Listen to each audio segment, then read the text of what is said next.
Namaste all students. Are you fine? Okay. Last class discussed about the topic environment. പഠിച്ചോ എല്ലാവരും എൻവയോൺമെന്റിനെ കുറിച്ച്? അപ്പം ഇന്ന് നമ്മൾ today discuss about the topic natural environment, human environment. അല്ലേ? രണ്ട് ടോപ്പിക്കാണ് നമ്മൾ ഇന്ന് പഠിക്കുന്നത്, natural and human. All of you please listen. Please listen. First of all, environment. നമ്മൾ പഠിച്ചതാണ് അല്ലേ? നമ്മൾ കഴിഞ്ഞ ക്ലാസ്സിൽ പഠിച്ചതാണ്, ഒരു റിപ്പീറ്റേഷൻ ആണ്, ശ്രദ്ധിക്കുക. അപ്പം എൻവയോൺമെന്റ് എന്താണ്? എൻവയോൺമെന്റ് നമ്മൾ പഠിച്ചു. എന്താ? The basic life support system. അല്ലേ? എൻവയോൺമെന്റ് എന്ന് പറഞ്ഞാൽ എന്താണ്? Environment is our basic life support system. അല്ലേ? ഇറ്റ് പ്രൊവൈഡ്, നോക്കിയേ, നമുക്ക് ഈ എൻവയോൺമെന്റ് എന്തൊക്കെയാണ് നമുക്ക് പ്രൊവൈഡ് ചെയ്യുന്നത്? Air, water, food and land. അപ്പം എൻവയോൺമെന്റ് എന്ന് പറയുന്നത് എന്താ?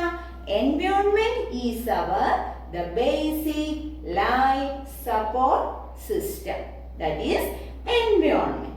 Okay, അപ്പം environment provide ചെയ്യുന്നത്, it provide the air. നമ്മൾ എന്തിനാ എയർ? എന്തിനാ? air we breathe, ശ്വസിക്കാൻ, air we breathe. Next, the water, water we drink. അടുത്തത് ഏതാ? the food. എന്താ? the food we eat. And the land, land where we live. ഇതാണ് എന്താ? എൻവയോൺമെന്റിന്റെ പ്രൊവൈഡ്സ്. അപ്പൊ എന്താ? Environment is our basic life support system. It provide air, water, food and land. Air we breathe and water we drink and food we eat and land where we live. മനസ്സിലായല്ലോ എൻവയോൺമെന്റിന്റെ? Next നമ്മളിത് പഠിച്ചതാണ്, teacher ഒന്നുകൂടെ നിങ്ങൾക്ക് മനസ്സിലാവാൻ വേണ്ടി പറയാണ്. Next, natural and human made environment. അല്ലേ? Natural environment. Natural environment എന്ന് പറയുമ്പോൾ നമ്മൾ പറഞ്ഞു അല്ലേ? Natural environment consist of land, water, air, plants, animals. ഇതെല്ലാം നാച്ചുറൽ എൻവയോൺമെന്റിനകത്ത് വരും.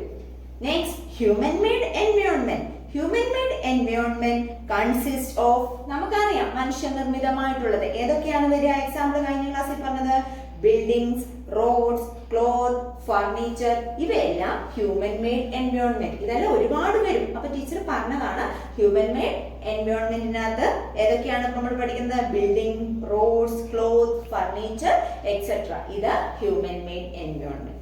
നെക്സ്റ്റ് നമ്മൾ പറഞ്ഞു അല്ലേ? എന്താ നെക്സ്റ്റ് നമ്മൾ പറഞ്ഞ? Biotic and abiotic environment. അല്ലേ? The biotic. എന്താ ബയോട്ടിക് നമ്മൾ പറഞ്ഞത്? ഓർമ്മയുണ്ടോ? ഒന്ന് പറഞ്ഞേ. The word of living organisms. അല്ലേ? The word of living organisms. Biotic and abiotic എന്താ? അപ്പം the word of non-living elements. അപ്പം ബയോട്ടിക് എന്ന് പറയുന്നത് ജീവനുള്ളത്, അബയോട്ടിക് എന്ന് പറയുന്നത് ജീവനില്ലാത്തത്. എക്സാമ്പിൾ നമ്മൾ ഏതാണ്? ബയോട്ടിക്കിനുള്ള എക്സാമ്പിൾ നമ്മളൊന്ന് പറഞ്ഞേ. എന്തൊക്കെയാണ്? പ്ലാന്റ്സ്, ആനിമൽസ്, ഹ്യൂമൻ ബീയിങ്സ്, ജീവനുള്ള എല്ലാം. അല്ലേ?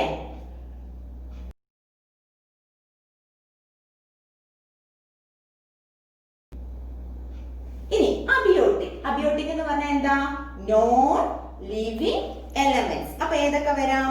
ലാൻഡ് വരാം, സ്റ്റോൺ വരാം, റോക്ക് വരാം, ഇവയെല്ലാം വരാം. അല്ലേ? ഇതെല്ലാം നോൺ ലിവിങ് എലമെന്റ്സ് ആണ്.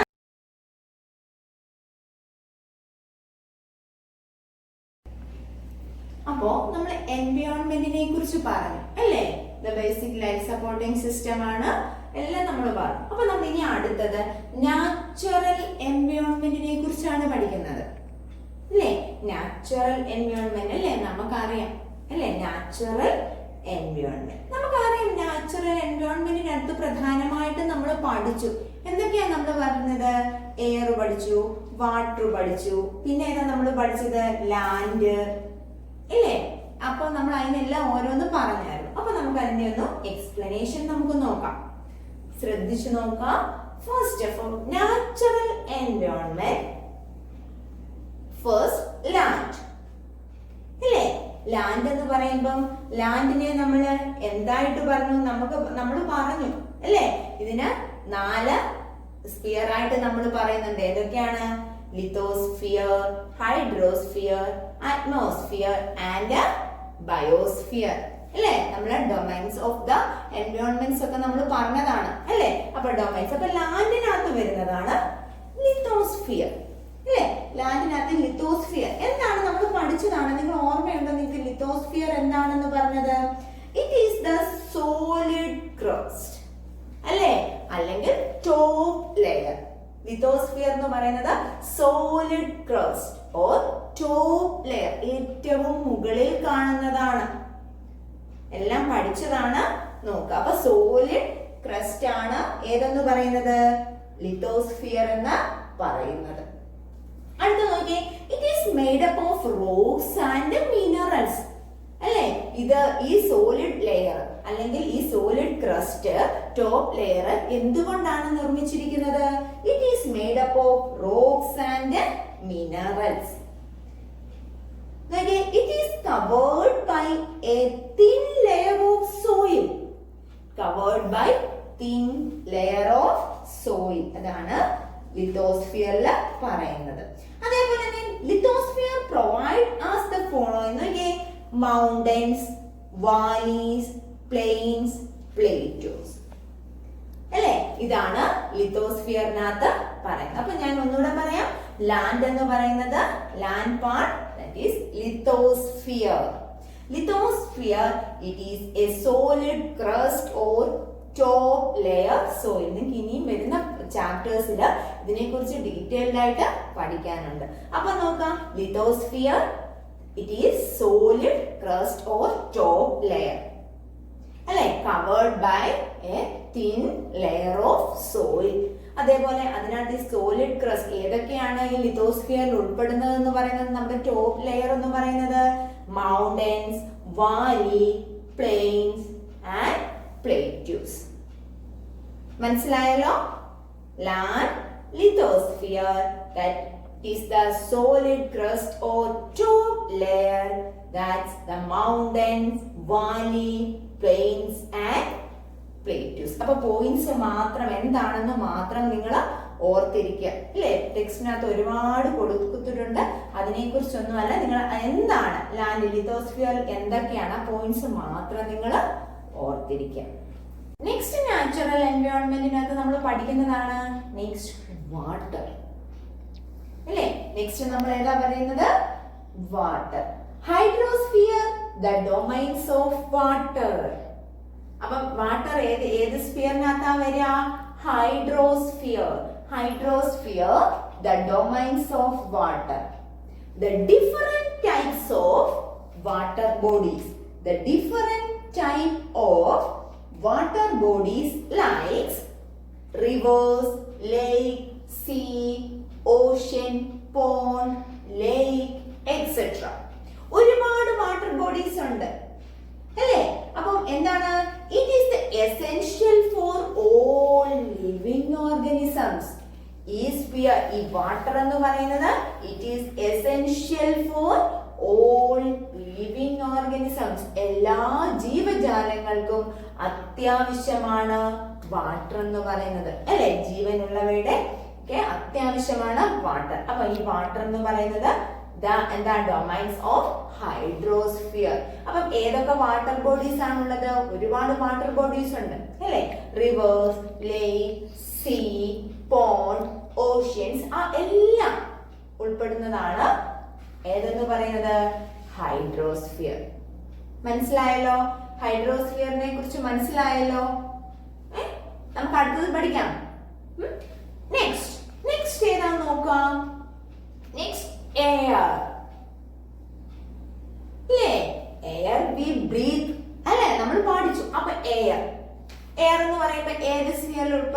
ഏതാണ്?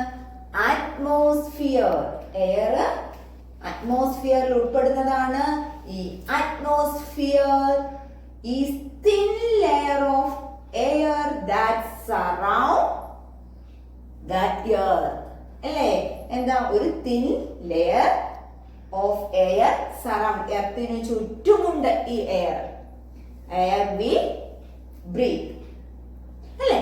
അതേപോലെ തന്നെ ഈ അറ്റ്മോസ്ഫിയർ എന്ന് പറയുന്നത് എന്താണ്?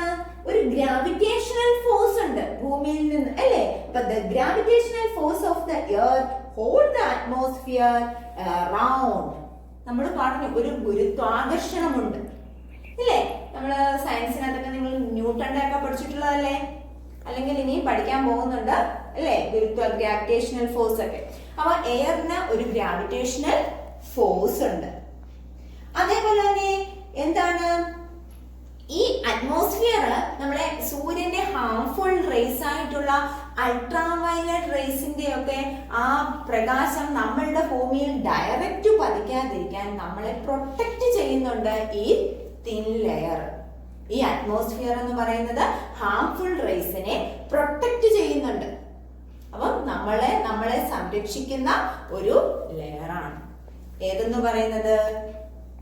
അറ്റ്മോസ്ഫിയർ എന്ന ബയോസ്ഫിയർ. അല്ലേ? ബയോസ്ഫിയർ എന്ന് പറയുമ്പോൾ ലിവിങ് വേൾഡ്. അല്ലേ? ജീവൻ നിലനിൽക്കുന്ന ലോകം. അല്ലേ? ബയോസ്ഫിയർ ജീവജാലങ്ങൾ സ്ഥിതി ചെയ്യുന്നത്, നിലനിൽക്കുന്നത് എല്ലാം ബയോസ്ഫിയറിലാണ്. അല്ലേ? ബയോസ്ഫിയർ എന്ന് പറയുന്നത് ഏതാണ്? Living world. Water, land, air and interact with each other. അല്ലേ? നമുക്കറിയാം ഇതിനകത്ത് ഈ ബയോസ്ഫിയറിനകത്ത് എല്ലാം ഉണ്ട്. എയർ ഉണ്ട്, വാട്ടർ ഉണ്ട്, പിന്നെന്താ ഉള്ളത്? ലാൻഡ് ഉണ്ട്, ഇവയെല്ലാം ഉണ്ട്. പിന്നെ ജീവജാലങ്ങൾ എല്ലാം തമ്മിൽ എന്തുണ്ട്? ഒരു ഇന്ററാക്ട് വിത്ത് ഒന്നുമായിട്ട് നല്ല റിലേഷൻഷിപ്പ് ആണ്. അല്ലേ? ഒരു ഇന്ററാക്ട് ഉണ്ട് ഈ ബയോസ്ഫിയർ. അപ്പൊ ബയോസ്ഫിയറിൽ ഏതൊക്കെയാ ഉൾപ്പെടുന്നത്? Land, water, air. അല്ലേ? ഇവയെല്ലാം കൂടി ചേരുന്നതാണ്. അപ്പൊ ഏതൊക്കെയാ നിങ്ങൾ ഓർക്കുക? ലിത്തോസ്ഫിയറും ഹൈഡ്രോസ്ഫിയറും അറ്റ്മോസ്ഫിയറും ചേർന്ന് വരുന്ന ഒരു പാർട്ടാണ് ബയോസ്ഫിയർ എന്ന് പറയുന്നത്. മനസ്സിലായോ? ലിവിംഗ്. അപ്പൊ എന്താ? ബയോസ്ഫിയറിനകത്ത് എന്തുണ്ട്? ലാൻഡ് ഉണ്ട്. ലാൻഡ് എന്ന് പറയുമ്പോ ഏതാ? ലിത്തോസ്ഫിയർ ആണ്. അപ്പൊ ബയോസ്ഫിയറിന് അടുത്തത് വാട്ടർ ഉണ്ട്. Water the domains of hydrosphere. വെള്ളമുണ്ട്. അല്ലേ? ഹൈഡ്രോസ്ഫിയർ ഉണ്ട്. അതേപോലെ തന്നെ ബയോസ്ഫിയറിൽ എയർ ഉണ്ട്. എയർ എന്ന് പറയുന്നത് അറ്റ്മോസ്ഫിയർ ആണ്. അപ്പം ഈ മൂന്ന് സ്ഫിയറും കൂടി ചേരുന്ന ഒരു നാരോ സ്ട്രിപ്പ് ആണ് ബയോസ്ഫിയർ എന്ന് പറയുന്നത്. ഏതാണ്? Land, water, air. That means lithosphere, hydrosphere and atmosphere. അപ്പൊ എന്താ? ഇവ മൂന്നും കൂടി ചേരുന്ന ഒരു നാരോ സ്ട്രിപ്പ് ആണ് ബയോസ്ഫിയർ. മനസ്സിലായല്ലോ അപ്പൊ ബയോസ്ഫിയർ എന്താണെന്ന്? Next, ecosystem. ഏതാ? ഇക്കോസിസ്റ്റം. നമ്മൾ പഠിച്ചു, അതിന്റെ ഡെഫിനിഷനും എല്ലാം പഠിച്ചു. എന്താ? Interaction of all living organisms. അല്ലെ? എല്ലാ ജീവജാലങ്ങളും തമ്മിലുള്ള ഒരു ഇന്ററാക്ഷൻ ആണ് ഇക്കോസിസ്റ്റത്തിൽ പറയുന്നത്. അതിനെ കുറിച്ച് നമ്മൾ ടീച്ചർ പറഞ്ഞതായിരുന്നു, ഡെഫിനിഷനും തന്നിട്ടുണ്ട്. അപ്പം എന്താണെന്ന് ഒന്നുകൂടെ പറയാം. എന്താ ecosystem? The relationship between living organisms and their surrounding form of the ecosystem. അല്ലെ? ജീവജാലങ്ങൾ ജീവിക്കുന്ന അതിന്റെ ചുറ്റുപാടുമായിട്ടുള്ള ഒരു ഇന്ററാക്ഷൻ ആണ് ഇക്കോസിസ്റ്റം എന്ന് പറയുന്നത്. എവിടെയാണോ ജീവജാലങ്ങൾ താമസിക്കുന്നത്, നിലനിൽക്കുന്നത്, ആ ചുറ്റുപാടുമായിട്ടുള്ള ജീവജാലങ്ങളുടെ ഒരു ബന്ധം. അല്ലെ? എക്സാമ്പിൾ നമുക്ക് പറയുകയാണെങ്കിൽ, എക്സാമ്പിൾ എന്താ? കുളത്തില്, ഇപ്പം നദികൾ അല്ലെങ്കിൽ വെള്ളത്തിലുള്ള ജീവജാലങ്ങൾ. ഇല്ലേ? ചെറിയ മീനുകളൊക്കെ ആണെങ്കിലും അവിടെയുള്ള പായല് അങ്ങനെയുള്ളവയൊക്കെ ഭക്ഷണമാക്കുന്നു. വലിയ മീനുകളൊക്കെ എന്ത് ചെയ്യുന്നുണ്ട്? അല്ലെ മറ്റ് ബേർഡ്സ് ഒക്കെ എന്താ? മീനുകളെയൊക്കെ ഭക്ഷണമാക്കുന്നുണ്ട്. അവയെ ഭക്ഷണമാക്കുക. അങ്ങനെ അവിടെ എവിടെയാ എല്ലാം ഒരു എന്താ? ഫുഡ് ചെയിൻ മാതിരി ഉള്ളത്. അല്ലെ? അതേപോലെ തന്നെ ആ കുളത്തിൽ തന്നെയുള്ള അതിന്റെ അല്ലെ എവിടെയാണോ അത് താമസിക്കുന്നത് അതിന്റെ ചുറ്റുപാടുമായിട്ടുള്ള ഒരു ഇന്റർ റിലേഷൻ ആണ് എന്തെന്ന് പറയുന്നത്? ഇക്കോസിസ്റ്റം എന്ന് പറയുന്നത്. അപ്പൊ ഇക്കോസിസ്റ്റം എന്ന് പറയുന്നത് the relationship between living organisms and their surrounding form of ecosystem. ഇല്ലേ, അങ്ങനെ ഒരുപാടുണ്ട്, നമുക്കറിയാം. അതിന്റെ എക്സാമ്പിൾ എന്ന് പറയുന്നത് lakes, rivers, oceans and ponds are some other example of ecosystem.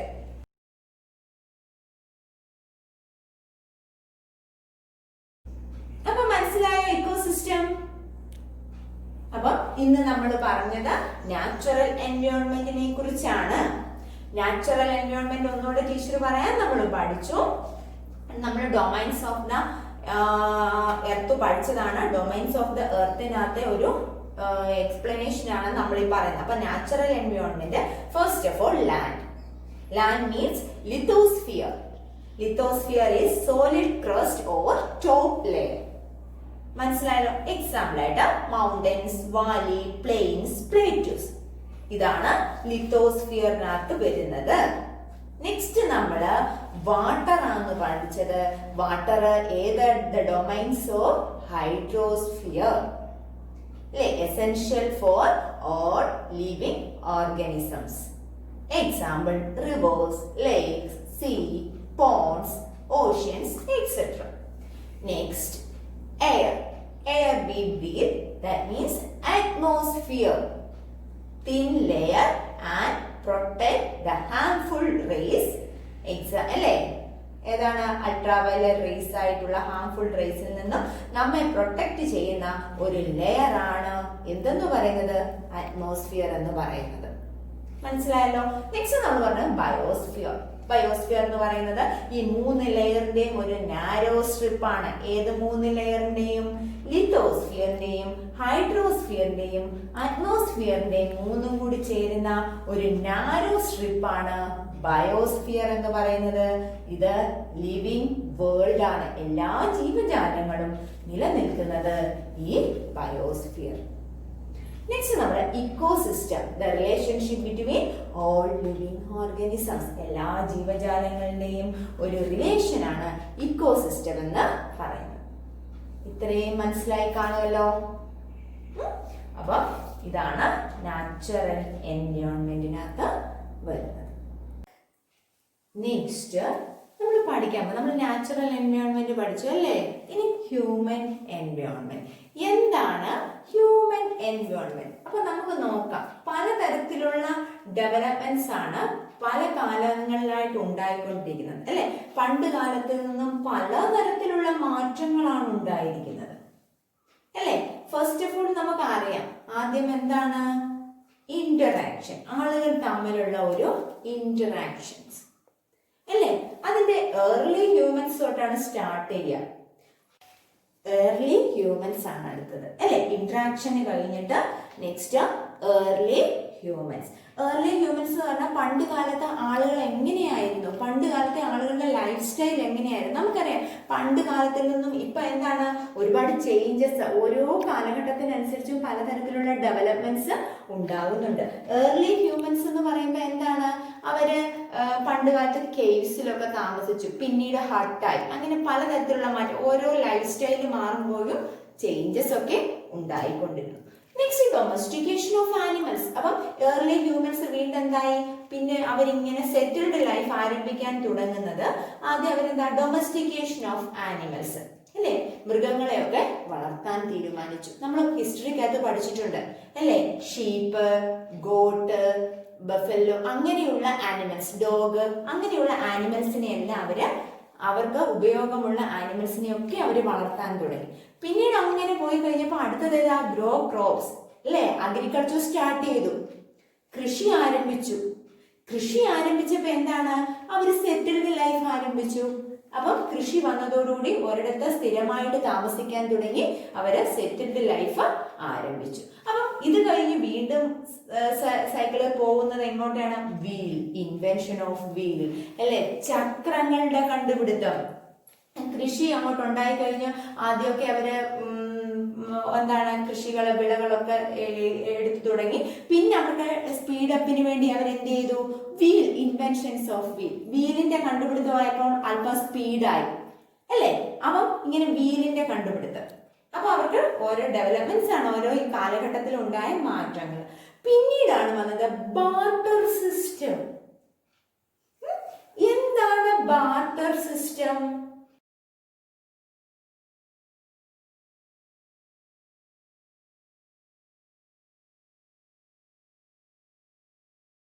എന്താ barter system? Barter system, what is A barter system? In old days, when there was no money, people exchanged services and goods for other service and goods in return. സാധനങ്ങൾക്ക് പകരം സാധനങ്ങൾ കൈമാറ്റം ചെയ്യുന്നതിനെയാണ് barter system എന്ന് പറയുന്നത്.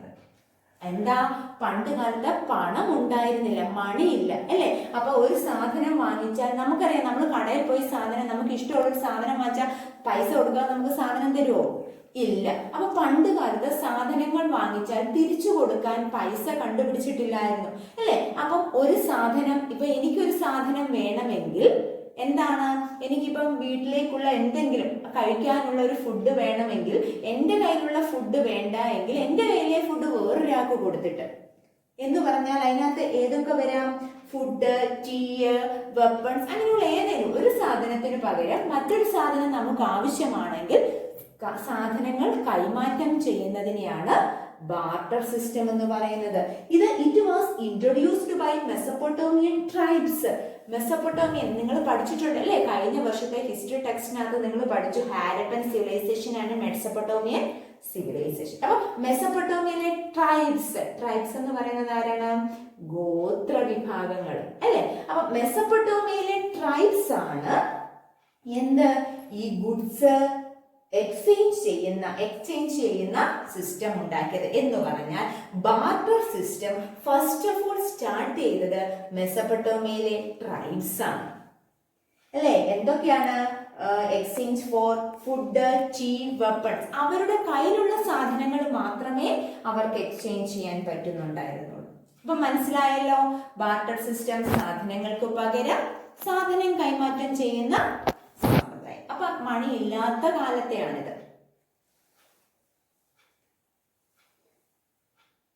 Next trade. അപ്പൊ barter system നമ്മൾ കണ്ടു അല്ലെ? Next trade. അപ്പൊ എന്താ, ഈ സമയം വന്ന് പിന്നെ കാലമായിട്ട് ഇങ്ങനെ ഡെവലപ്പ് ആയപ്പോ കച്ചവടം അല്ലെ? ട്രേഡ് അല്ലെ? കച്ചവടമൊക്കെ സ്റ്റാർട്ട് ചെയ്തു. അപ്പം ഈ ആളുകൾ നോക്കുക, ഈ ഏർലി ഹ്യൂമൻസിൽ നിന്നും ഉണ്ടായ ഡെവലപ്മെന്റ്സ് ആണ് നമ്മുടെ ട്രേഡിൽ വന്ന് നിൽക്കുന്നത്. കണ്ടോ? ട്രേഡ്. അത് കഴിഞ്ഞിട്ട് എന്താണ്? കച്ചവടം ഒരിടത്തു നിന്നും മറ്റൊരിടത്തേക്ക് പോവാൻ തുടങ്ങി. വാഹനങ്ങളുടെ കണ്ടുപിടുത്തമായി. സാധനങ്ങൾ പല സ്ഥലത്തു നിന്നും വാങ്ങിക്കാനായി, ഒരിടത്തു നിന്നും മറ്റൊരിടത്തേക്ക് കൊടുക്കാനുള്ളതായി. അങ്ങനെ ട്രേഡായി. നെക്സ്റ്റ് ഇൻഡസ്ട്രിയൽ റെവല്യൂഷൻ, വ്യവസായ വൽക്കരണം അല്ലെ? Industrial revolutions change in the transportation, increased production. Industrial revolution വന്നതോടുകൂടി ഒരുപാട് ഗതാഗത മാർഗങ്ങളൊക്കെ ഡെവലപ്പായി അല്ലെ? ഒരുപാട് പ്രൊഡക്ഷൻസ് ഒക്കെ എന്താണ്? Increased productions. അപ്പം അത് കഴിഞ്ഞു വന്നതാണ് എന്ത് വന്നു പിന്നീട്? പിന്നെ ട്രാൻസ്പോർട്ടേഷൻ വന്നു. ട്രാൻസ്പോർട്ടേഷൻ വന്നതോടുകൂടി നമുക്ക് ഇഷ്ടമുള്ള സ്ഥലത്തേക്ക്, ഒരു സ്ഥലത്ത് നിന്ന് ഒരു സ്ഥലത്തേക്ക് പോകാൻ വലിയ ബുദ്ധിമുട്ടൊന്നും ഉണ്ടായിരുന്നില്ല. കാൽനടയായിട്ടല്ല, ഏത് വാഹനത്തിൽ കൂടി വേണമെങ്കിൽ നമുക്ക് യാത്ര ചെയ്യാം ഇപ്പം അല്ലെ? എയറിൽ വേണേ പോവാം അല്ലേ? കപ്പലിൽ പോവാം, പ്ലെയിനിൽ പോവാം, റോഡ് ട്രാൻസ്പോർട്ട് ഉണ്ടാവും അല്ലേ? ഇവിടെ എല്ലാം നമുക്ക് യാത്ര. അപ്പൊ നമ്മൾ ഡെവലപ്മെന്റ്സ് കണ്ടോ? ഇങ്ങനെ ഏർലി തൊട്ട് നമ്മൾ ഇപ്പൊ വന്നിരിക്കുന്ന ഇൻഫർമേഷൻ റെവല്യൂഷൻസ് അല്ലേ? IT മേഖല. ഇപ്പൊ എല്ലാവരുടെ കയ്യിലും എന്താണ്? ഫോൺ. നമുക്ക് ഈ ലോകത്തിലെ എല്ലാ കാര്യങ്ങളെ കുറിച്ചും നമുക്കറിയാവുന്ന തരത്തിൽ നമ്മുടെ കൈക്കുള്ളിൽ ഇരുന്നു കൊണ്ട് തന്നെ നമുക്ക് ഈ ലോകത്തിൽ നടക്കുന്ന എല്ലാ കാര്യങ്ങളെ കുറിച്ചും നമുക്ക് അറിയാനുള്ള സംവിധാനം ഉണ്ടായി. അപ്പൊ ഇത് ഹ്യൂമൻ എൻവയോൺമെന്റ് എന്ന് പറഞ്ഞാൽ കണ്ടോ? ഇത് ഞാൻ നിങ്ങൾക്ക് മനസ്സിലാവാൻ വേണ്ടിയാണ് ഇങ്ങനെ കാണിച്ചിരിക്കുന്നത്. അപ്പൊ എന്താ ഹ്യൂമൻ എൻവയോൺമെന്റ് കണ്ടോ? ഏർലിയിൽ നിന്നും ഇപ്പൊ നമ്മള് IT മേഖലയിൽ അല്ലേ? എന്താണ്? Growth in communication system made life easy and speedy അല്ലെ? നമുക്ക് എളുപ്പമാണ് നമ്മുടെ ലൈഫ് പോകുന്നത് അല്ലേ? ഇപ്പൊ നമുക്കറിയാം, പോയി വീട്ടിൽ ഇരുന്ന് നമുക്കൊരു ബോറിംഗ് ഇല്ല അല്ലെ. പണ്ടൊക്കെ ആളുകൾ എന്ത് ചെയ്യായിരുന്നു, കൃഷിക്ക് ഇറങ്ങുമായിരുന്നു, എന്തെങ്കിലുമൊക്കെ. ഇപ്പൊ എന്താ കുട്ടികളൊക്കെ ചെയ്യുന്നേ? നിങ്ങളൊക്കെ എന്താ ചെയ്യാ? ഇച്ചിരി സമയം കിട്ടിയാൽ എന്ത് ചെയ്യും? ഫോൺ എടുക്കും അല്ലേ. നമ്മുടെ കയ്യിലിരിക്കുന്നത് 4G ഒക്കെ കയ്യിലിരിക്കുക അല്ലേ. നമുക്ക് എന്ത് വേണമെങ്കിലും ചെയ്യാം. അപ്പൊ ആർക്കും ഒരു ബോറിംഗ് ഇല്ല. ചെറിയ നമുക്കറിയാം, കൊച്ചു കുട്ടികളാണെങ്കിൽ തന്നെയും അവരും എന്താ ഈ ഫീൽഡിലേക്ക് വെച്ചാൽ ഈ ഒരു മേഖലയിലേക്ക്, നമ്മുടെ ജീവിതം ഫാസ്റ്റ് ലൈഫിലേക്ക് മാറിക്കൊണ്ടിരുന്നു. അപ്പൊ നോക്കിയാൽ നമ്മുടെ ഒരു വ്യത്യാസം ഏർലി തൊട്ട് ഇപ്പം ഈ IT പ്രൊഫഷനിൽ ഏറ്റവും സ്പീഡി ആൻഡ് ഈസി ലൈഫ് സ്റ്റൈലാണ്. അപ്പൊ നമ്മൾ ഇന്ന് പഠിച്ചത് ഏതൊക്കെയാണ്? Natural environment and human environment. നിങ്ങൾക്ക് ഇത് രണ്ടും മനസ്സിലായി കാണുമെന്ന് ടീച്ചർ വിശ്വസിക്കുന്നു. അപ്പൊ ഇതിന്റെ നോട്ട്സ് ഒക്കെ ടീച്ചർ അയച്ചു തരാം. എല്ലാം ബുക്കിനകത്ത് എഴുതി വെക്കാം. അപ്പൊ നമ്മൾ പഠിച്ച പോയിന്റ്സ് ഏതൊക്കെയാണെന്ന് നിങ്ങൾ എന്ത് ചെയ്യാം? നാച്ചുറൽ എൻവയോൺമെന്റിനകത്ത് നമ്മൾ എന്തൊക്കെയാണ് പഠിച്ചത്, അതേപോലെ ഹ്യൂമൻ എൻവയോൺമെന്റിന്റെ ഒരു എന്താ സൈക്കിൾ ഫോമാണ് സ്റ്റാർട്ട് ചെയ്തത്. നമുക്ക് ഇങ്ങനെയല്ല പറയാം അല്ലെ. ഫസ്റ്റ് ഓഫ് ഓൾ നമ്മൾ എങ്ങനെയാ സ്റ്റാർട്ട് ചെയ്യുക? First interactions, just early humans, അത് കഴിഞ്ഞ് domestication of animals, grow crops. അപ്പൊ ഇത് നമുക്ക് ഇങ്ങനെ ആവുമ്പോൾ നമുക്ക് പഠിക്കാൻ എളുപ്പമാണ് ഇല്ലേ ഈ പോയിന്റ്സ്. അപ്പൊ ഇത് നിങ്ങൾ നിങ്ങളുടെ ബുക്കിനകത്ത് മെൻഷൻ ചെയ്ത് വെക്കുക. അപ്പൊ നിങ്ങൾക്ക് പഠിക്കുന്ന സമയത്ത് എളുപ്പമായിരിക്കും. ഏർലി ഹ്യൂമൻസ് കഴിഞ്ഞ് ഡൊമസ്റ്റിക്കേഷൻ ഓഫ് ആനിമൽസ് ആണ്. എക്സാമ്പിൾ വെച്ചാൽ നമുക്കറിയാം ഷീപ്പ്, ഗോട്ട്, ബഫല്ലോ, ഡോഗ് ഒക്കെ അറിയാം. പിന്നെ agriculture, starting agriculture, grow crops അല്ലേ. ഫസ്റ്റ് ഗ്രോ ഏതാണ് സ്റ്റാർട്ട് ചെയ്തത്? Wheat and barley. അപ്പം നെക്സ്റ്റ് ഈ കാലഘട്ടം കഴിഞ്ഞപ്പോൾ വീൽസിലേക്ക്, ഇൻവെൻഷൻസ് ഓഫ് വീൽസ് കണ്ടുപിടിച്ചു. നെക്സ്റ്റ് അത് കഴിഞ്ഞ് വീൽസ് കഴിഞ്ഞ് ബാർട്ടർ സിസ്റ്റം ഇല്ലേ. മണി ഉണ്ടായിരുന്നില്ല, ബാർട്ടർ സിസ്റ്റം. അത് കഴിഞ്ഞ് ട്രേഡ് വന്നു. അപ്പോൾ ഒരു സ്ഥലത്ത് നിന്ന് പ്ലേസ് ടു പ്ലേസ് അല്ലെ, സാധനങ്ങൾ കൈമാറ്റം ചെയ്യാനും സാധനങ്ങൾ വാങ്ങിക്കാനും ഒക്കെ ഇൻഡസ്ട്രിയൽ വ്യവസായവൽക്കരണം ആരംഭിച്ചു. പിന്നീട് എന്തായി? ട്രാൻസ്പോർട്ടേഷൻ സിസ്റ്റം സ്റ്റാർട്ട് ചെയ്തു, ഈസിയായി. നെക്സ്റ്റ് ഇപ്പൊ വന്നിരിക്കുന്ന ഇൻഫർമേഷൻ റെവല്യൂഷൻ, IT പ്രൊഫഷൻസ് അല്ലെ. അപ്പൊ ഇതാണ് ഹ്യൂമൻ എൻവയോൺമെന്റ് എന്ന് പറയുന്നത്. അപ്പൊ നിങ്ങൾക്ക് ഇത് മനസ്സിലായി കാണുമെന്ന് വിശ്വസിക്കുന്നു. അപ്പോൾ നെക്സ്റ്റ് അടുത്ത ക്ലാസ്സിലെടുക്കാം. നമസ്തേ.